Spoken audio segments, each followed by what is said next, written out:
Up with KREM begins now. Thank you for joining us at 5:59 on your Friday morning. Today, the nation is still in shock after the chaos we saw earlier this week, Tim. Yeah, the story is still making headlines across the nation. Good morning and welcome to Up with KREM. I'm Tim Pham. And I'm Joshua Robinson. As you can see, this morning we have team coverage.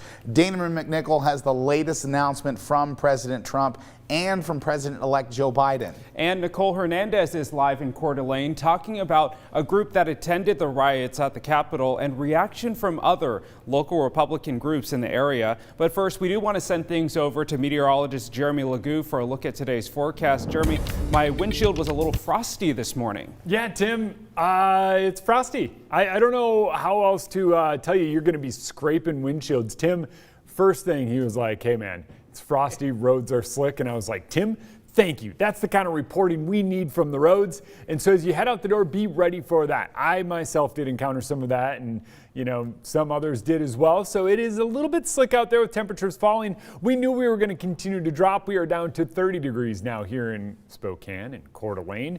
Deer Park Sandpoint right at 32. We're starting to dip across the region as the sun is still more than an hour and a half away from cresting the horizon. Seeing reduced visibility in a few areas, we're going to keep a close eye on this. Could very well grow a little more widespread in the coming hours, but here come some of those clouds. Our clouds are already moving in ahead of our next round of showers. Those likely arrive a little bit later on today. The timing of them has actually pushed back a bit. So they creep their way down Interstate 90, and by later on this afternoon and this evening, might see a couple of those just light in nature kind of scoot their way through Spokane, but that's really going to be about it. Overnight, maybe a bit of wintry mix, but that's the extent of it. I am really struggling to find much moisture and much snow at that matter. 38 degrees later on this afternoon here in Spokane. And if you like 38 degrees and hopefully staying dry, I've got good news for you. That's what this weekend is looking like.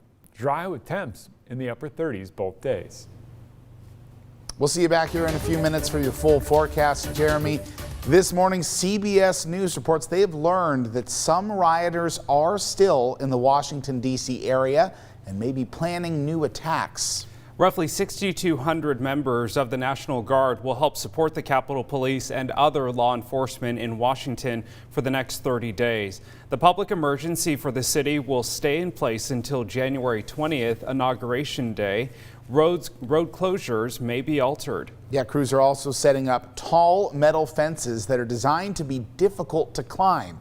Similar structures that we've seen around the White House and other cities that face prolonged demonstrations have been used. U.S. Capitol Police announcing late last night that one of their officers died from injuries during a confrontation with rioters at the U.S. Capitol. This is video of police at the Capitol last night remembering the officer. A press release has identified that officer as Brian Sicknick, and it reads, Officer Sicknick was responding to the riots on Wednesday, January 6, 2021 at the U.S. Capitol and was injured while physically engaging with protesters. He returned to his division office and collapsed. He was taken to a local hospital where he succumbed to his injuries.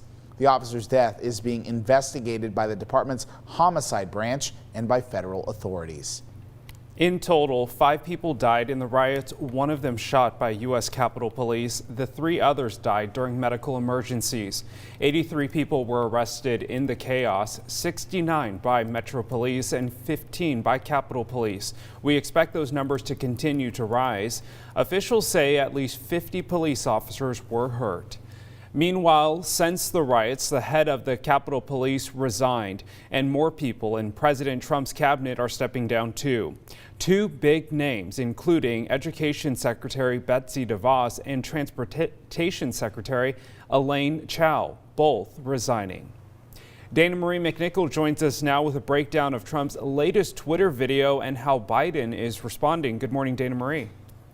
Good morning. That's right. 30 million people have watched this video, and in that video we see President Trump acknowledging that President-elect Joe Biden has become victorious. Now, after being unbanned from Twitter yesterday, President Trump called for a smooth transition of power, and he had these words for the violent mob.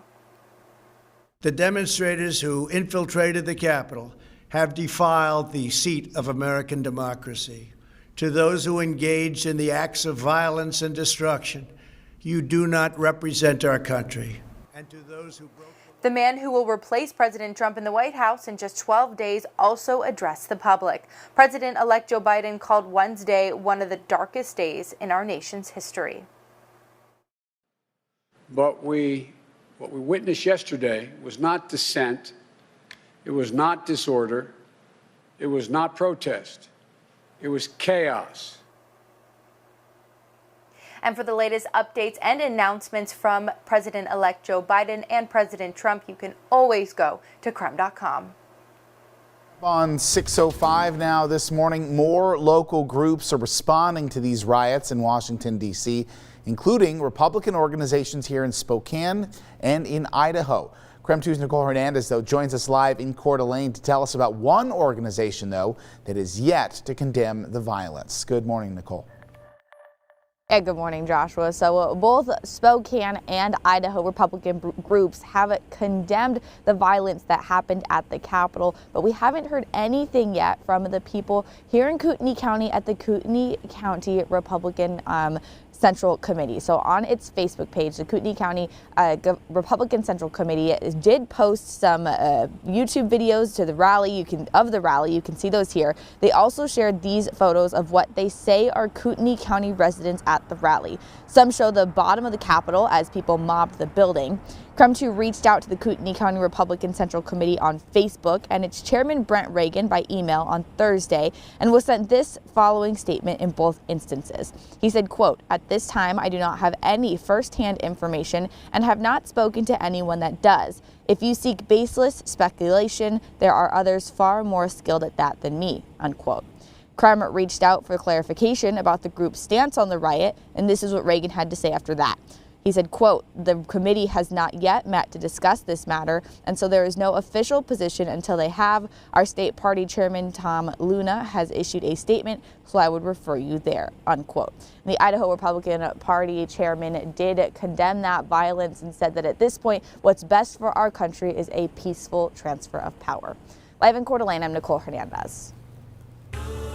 6:06 now on your Friday morning. Time for your morning rush. More news in less time. Yeah, first up, the governing body for Washington high school sports revised its high school sports schedule again.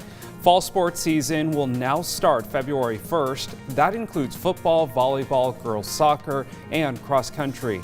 The WIAA made the decision following Governor Inslee's new reopening plan. Sports can now be played in Phase 2.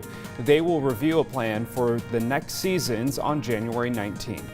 Spokane Regional Health District is pausing their reporting on hospitalizations due to a high volume of coronavirus case data. Now, yesterday they reported 433 new cases and 7 new deaths. They also reported that 125 people were hospitalized as of yesterday. Boeing will pay $2.5 billion to settle criminal charges that it defrauded regulators about the 737 MAX. The settlement with the Justice Department stems from when Boeing won approval for the plane from the FAA. A U.S. attorney accuses 2 employees of misleading statements, half-truths, and omissions regarding the plane. She says the misinformation prevented the FAA from ensuring public safety and resulted in 2 deadly crashes. Proof of a negative COVID-19 test is now required before flying into Canada. That test must be performed within 72 hours prior to boarding a plane, and people who receive a negative test will still have to complete a full 14-day quarantine. That's your morning rush. More news in less time. Let us know what's happening in your neighborhood by using the hashtag #UpWithKREM on social media. Well, coming up this morning, milkshakes are out, wings are in, but that is not all at the Spokane Comedy Club.